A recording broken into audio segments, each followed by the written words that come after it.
చైతన్య రథం ప్రేక్షకులకు స్వాగతం, నమస్కారం. జగన్మోహన్ రెడ్డి గారు ఓడిపోయిన తర్వాత ఆయన తీరు ఎవరికి అంతుపట్టడం లేదు. 3 అధికార ప్రతినిధులు నియమించి నవ్వులపాలైన సంగతి చూసాం. ఇప్పుడు మరో రచ్చ. కార్యకర్తలు బగ్గుమంటున్నారు. సజ్జల నియామకం వైసీపీలో అంతర్మదనం మొదలైంది. సోషల్ మీడియాలో బగ్గుమంటున్న అసంతృప్తి. కార్యకర్తలు మామూలుగా తిట్టట్ల. వైఎస్ఆర్ కాంగ్రెస్ పార్టీలో సజ్జల రామకృష్ణారెడ్డిని పొలిటికల్ అఫైర్స్ కమిటీ పిఎస్సి కోఆర్డినేటర్గా నియమించడం రాజకీయ వర్గాల్లో పెను దుమారం రేపుతోంది. పార్టీ అంతర్గతంగా అసంతృప్తి జ్వాలలు ఎగిసిపడుతుండగా సోషల్ మీడియా వేదికగా కార్యకర్తలు తమ ఆగ్రహాన్ని వెళ్ళగొక్కుతున్నారు. ముఖ్యంగా తొలుత కన్వీనర్గా పేర్కొని కేవలం అరగంట వ్యవధిలోనే ఆ పదవిని కోఆర్డినేటర్గా మార్చడం పార్టీలోని అంతర్గత ఒత్తిడికి అద్దం పడుతోంది. ఈ హడావుడి మార్పు పార్టీ శ్రేణుల్లో మరింత అయోమయాన్ని, అసహనాన్ని పెంచుతోంది. సోషల్ మీడియాలో కార్యకర్తల ఆగ్రహ జ్వాలల మధ్యన సజ్జల రామకృష్ణారెడ్డి నియామకాన్ని ప్రకటిస్తూ పార్టీ అధికారిక సోషల్ మీడియా ఖాతాల్లో పోస్ట్ చేసిన వెంటనే కార్యకర్తల నుంచి వెల్లువెత్తిన కామెంట్లు వారి తీవ్ర అసంతృప్తిని చాటుతున్నాయి. మళ్ళీ ఈయన 5 ఏళ్ల పాలనలో చేసింది చాలలేదా? పార్టీ పతనానికి కారణమైన వ్యక్తిని మళ్ళీ పదవ అంటూ వందల సంఖ్యలో ప్రశ్నలు, విమర్శలు వెల్లువెత్తున్నాయి. కాకపోతే ఆ పార్టీ కార్యకర్తలు ఇక్కడ గుర్తుంచుకోవాల్సింది ఏంటంటే, సజ్జల రామకృష్ణారెడ్డి చెప్తేనో ఇంకొకటి చెప్తేనో జగన్మోహన్ రెడ్డి వింటాడనుకోవడం వాళ్ళ భ్రమ.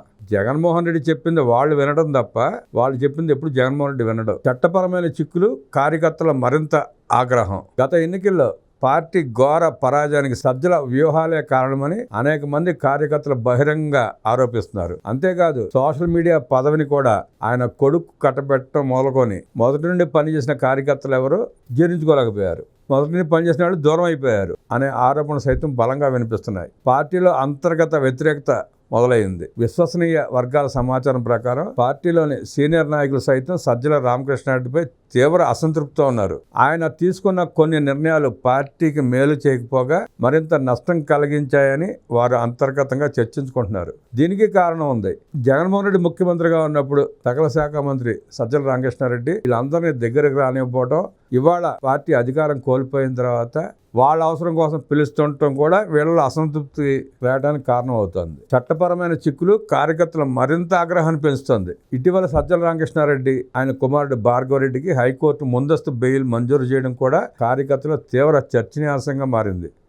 పోసాని కృష్ణమురళి కేసు, అదే కాకుండా సోషల్ మీడియాలో వివాదాస్పద వ్యాఖ్యలు వంటి అంశాలు ఇప్పటికే పార్టీ పరువును దిగజార్చాయని కార్యకర్తలు భావిస్తున్నారు. ఈ నేపథ్యంలో సజ్జలకు మళ్లీ కీలక పదవి కట్టబెట్టడం వారి ఆగ్రహానికి మరింత ఆజ్యం పోస్తోంది. నాయకత్వ మార్పు ఊహాగానాలు మొదలైన ఈ పరిణామాల నేపథ్యంలో పార్టీ అధినేత జగన్మోహన్ రెడ్డి సైతం పార్టీ పునర్వ్యవస్థీకరణపైన దృష్టి సారించారని తెలుస్తోంది. విశ్వసనీయ వర్గాల సమాచారం ప్రకారం సజ్జల రామకృష్ణారెడ్డి స్థానంలో సింగిరెడ్డి సతీష్ రెడ్డిని నియమించే అవకాశం ఉందని పార్టీ వర్గాల్లో జోరుగా చర్చలు జరుగుతున్నాయి. మొత్తానికి సజ్జల రామకృష్ణారెడ్డిని పిఎస్సి కోఆర్డినేటర్గా నియమించడం వైఎస్ఆర్ కాంగ్రెస్ పార్టీలో కొత్త కొంపటే రాజేసినట్లయింది. ఈ పరిణామాలు రానున్న రోజుల్లో పార్టీపై ఎలాంటి ప్రభావం చూపుతాయో వేచి చూడాలి. ప్రస్తుత పరిస్థితులు చూస్తుంటే పార్టీలో మరిన్ని కీలక మార్పులు చోటు చేసుకునే అవకాశం లేకపోలేదు. ఇదే సమయంలో కూటమి పార్టీల అభిమానులు పెద్ద ఎత్తున సంబరాలు చేసుకుంటున్నారు. వారు వేస్తున్న మీమ్స్ కు కౌంటర్ కూడా ఇవ్వకుండా వైకాపా సోషల్ మీడియా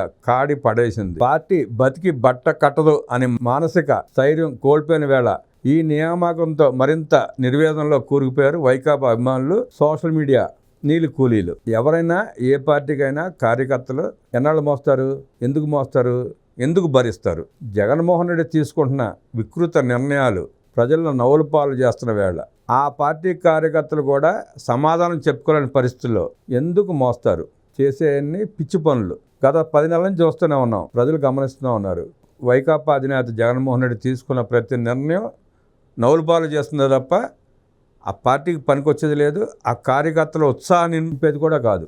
మీరు రైతు పోరు తీసుకున్నా, ఫీజు పోరు తీసుకున్నా, యువత పోరు తీసుకున్నా, ఇంకో ఏ పోరు తీసుకున్నా, ప్రవీణ్ పగడాల యాక్సిడెంట్ని కూడా రాజకీయ లబ్ధి పొందాం అనుకుని కూడా నవ్వులపాలయ్యాడు జగన్మోహన్ రెడ్డి. ఆఖరికి మత విద్వేషాలు రెచ్చగొట్టే విధంగా చేసిన ఫలితం కూడా ఎలా ఉందో చూశారు. ఇవన్నీ చూసిన పిదప ఆ పార్టీ కార్యకర్తలు కూడా అసహించుకునే స్థాయికి అధినాయకత్వం దిగిపోయిందనడంలో ఎలాంటి సందేహం లేదు. ఆఖరికి ఎప్పుడో చనిపోయిన గోవులు ఫోటోలను కూడా తీసుకువచ్చి టీటీడీ అంటూ చేసిన దుష్ప్రచారం కూడా నవ్వులపాలైంది. వీటన్నిటికీ సోషల్ మీడియాలో సమాధానం చెప్పుకోలేక జగన్మోహన్ రెడ్డి అభిమానులు కావచ్చు, వైసీపీ కార్యకర్తలు కావచ్చు, కాడి పారిసినవైనా మనం చూస్తూనే ఉన్నాం. ఈ పార్టీ ఎక్కడికి వెళ్తుందో, ఏమైపోతుందో అన్న భయాందోళన ఆ నాయకుల కార్యకర్తలు స్పష్టంగా కనబడుతోంది. ముగింపు వచ్చేసిందన్న ఆలోచనలో ఎవరి దారి వాళ్ళు చూసుకునే పరిస్థితి. జగన్మోహన్ రెడ్డి గారు ఇలాగ వ్యవహరిస్తే ఆఖరికి పార్టీలో పదవులు ఇచ్చే పరిస్థితి కాకుండా పార్టీని మూసుకునే పరిస్థితి వస్తుందని చెప్పి తీవ్ర బాధలో, నిర్వేదంతో ఆ కార్యకర్తల నాయకులు ఉన్నారనలో ఎలాంటి సందేహం లేదు.